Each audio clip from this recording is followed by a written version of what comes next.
Hello guys, വീണ്ടും വന്നിട്ടുണ്ട് ഒരു ഗോതമ്പ് കൊഴുക്കട്ടയുമായിട്ട്. ഇതെങ്ങനെ ഉണ്ടാക്കുന്നതെന്ന് വെച്ചാൽ ഈസി ആയിട്ട് ഉണ്ടാക്കാം. കുറച്ച് തേങ്ങ എടുക്കുക, മിക്സിയിൽ പൊടിക്കുക, കുറച്ച് ഏലക്ക ഇട്ട് ഒരു ഫ്രൈ പാനിൽ വെച്ച് നന്നായിട്ട് ബ്രൗൺ കളർ ആകുന്നത് വരെ മിക്സ് ചെയ്യുക. അത് കഴിഞ്ഞിട്ട് കുറച്ച് പൊടിച്ച ശർക്കര അതിൻ്റെ കൂടെ നമ്മൾ ചേർക്കുന്നു. പിന്നെ കുറച്ച് ഗോതമ്പ് മാവ് കുഴച്ച് വെച്ചിട്ടുണ്ട്.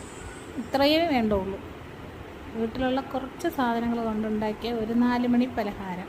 കുട്ടികൾ സ്കൂളൊക്കെ വിട്ട് വന്ന് കഴിയുമ്പോൾ കൊടുക്കാൻ പറ്റിയ ഒരു നല്ലൊരു 4 മണി പലഹാരമാണ്. പണ്ടത്തെ ആൾക്കാരുണ്ടാക്കുന്നതാണ്. ഇതിലേക്ക് ഞാനൊരു 5-6 ടീസ്പൂണോളം ശർക്കര ചേർത്തിട്ടുണ്ട്. ഇത് നന്നായിട്ട് അതും കൂടെ മിക്സ് ചെയ്ത് നല്ലവണ്ണം കുഴച്ചെടുക്കണം. ചിലർ ശർക്കരയുടെ പാനി ഒഴിക്കാറുണ്ട്. അതാകുമ്പോഴേക്കും കുറച്ച് ലൂസായിപ്പോവും. ഇതാകുമ്പോൾ നല്ലതാണ്, ടൈറ്റായിട്ടിരിക്കും. ഇത് നന്നായിട്ടൊന്ന് അതിൻ്റെ കൂടെ മിക്സ് ചെയ്തെടുക്കാം.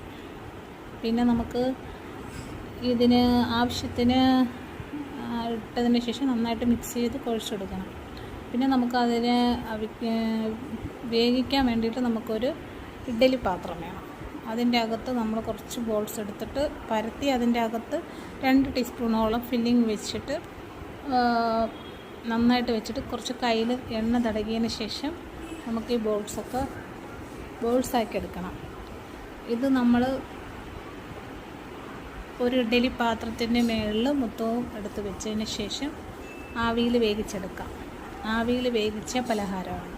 ഇതൊക്കെ നല്ലതാണ്. കുട്ടികൾക്ക് കൊടുക്കാനും എണ്ണയിലുള്ള വറുത്തതൊക്കെ കൊടുക്കുന്നതിന് പകരം ഇതുപോലെ കുട്ടികൾ സ്കൂളൊക്കെ വിട്ട് കഴിയുമ്പോൾ 4 മണിക്കൊരു ചായയും ഇതുമായിട്ട് കൊടുത്താൽ അവരാസ്വദിച്ച് കഴിക്കും. ഇതൊക്കെ പണ്ടുള്ള ആൾക്കാരുണ്ടാക്കുന്ന ഒരു സ്നാക്സാണ്.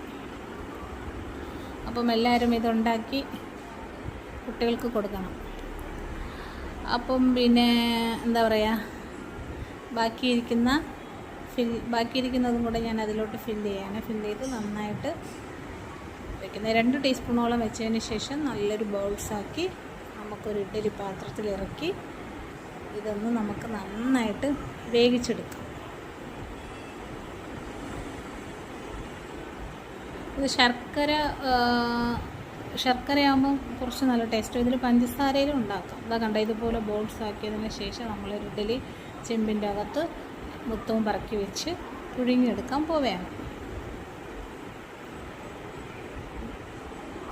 തേങ്ങയും പഞ്ചസാരയും ഏലക്കയും ചേർത്ത് നമുക്ക് ചെയ്യാം, ശർക്കരയില്ലെങ്കിൽ. പക്ഷേ ഇതാണ് നല്ലത്. ഷുഗറുകാർക്ക് കഴിക്കാൻ പറ്റത്തില്ല. അപ്പോൾ ഇതെല്ലാവരും വീട്ടിൽ ട്രൈ ചെയ്ത് നോക്കുക.